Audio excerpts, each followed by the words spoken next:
বুকের ব্যথায় আর চলতে পারি না রে বাবা, বুকের ব্যথায় আর চলতে পারি না। কাইসা রে, ওরে কাইসা, তোর শাসিক ডাকে আন রে বাবা, বুকের ব্যথা শুরু হয়েছে রে বাবা। এই রমজান মাসে মনে হয় আর রোজা হইব না রে বাবা। বাবা রে, তোর শাসিক ডাকে আন রে। কাইসা রে, আমারে বাড়িতে নিয়ে যা রে বাবা, বাড়িতে নিয়ে যা।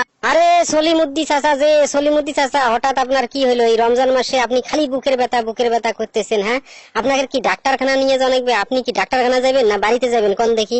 হ্যাঁ, আর কোশ না রে বাবা, আর কোশ না। গ্যাস্ট্রিকের ব্যথাটা খুব উঠছে রে, গ্যাস্ট্রিকের ব্যথাটা মাথা সারা দিয়ে উঠছে। মোক হাসপাতালত নিয়ে যাওয়া নাকবেন নয়, বাড়িত নিয়ে যা রে বাবা, বাড়িত নিয়ে যা। চাচি, আরে ও চাচি, চাচার নাকি বুকে খুব কঠিন ব্যথা উঠছে। তোমরা এই চাচাকে এই রমজান মাসে রোজা থাকতে দেন কে? জানেন তো গ্যাস্ট্রিকেলা লোক কোনোদিন রোজা থাকতে দেয়? জারুয়ার গ্যাস্ট্রিকের ব্যথা উঠছে, জারুয়ার গ্যাস্ট্রিকের ব্যথা উঠছে। জারুয়া সারা বছর ভালো থাকে, সারা বছর কিছু নাই, রমজান আইলে জারুয়ার গ্যাস্ট্রিকের ব্যথা ওঠে। হ্যাঁ, ওই ওই রোজা থাকতে না, এটা হলো মেন কথা। ওই রোজা না থাকতে যার জন্য কত অজুহাত দেখাইবে, গ্যাস্ট্রিকের ব্যথা, বুকের ব্যথা, হাড়ের ব্যথা, কত ব্যথা।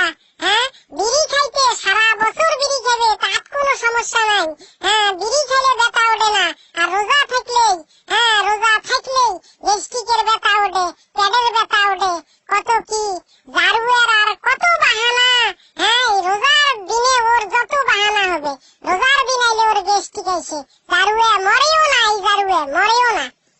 শোন রে কাইসা, শোন, তোর শাশির কথা শোন। মুই বাসং না, আর মুই বলে অজুহাত করতেছ রোজা থাকবেন নং জন্য বলে। হ্যাঁ, মুই এইরকম পেটের ব্যথা, বুকের ব্যথার কথা কনেছ। আল্লাহ তুই মোক মরণ দে, আল্লাহ তুই মোক মরণ দে।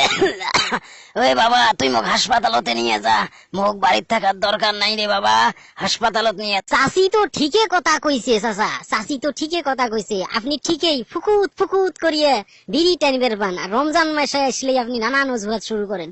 বুকের ব্যথা, পিঠের ব্যথা, গ্যাস্ট্রিকের ব্যথা, এলে আসলে আপনার রোজা না রাখার সবকিছু ভাও, বুঝছেন? মুই তোমার হাসপাতালত নিয়ে যাবার পাবার নং, ওই চাচির সাথে তোমরা বুঝেন। চাচি কি করবে সেটা চাচির সাথে তোমরা বুঝেন।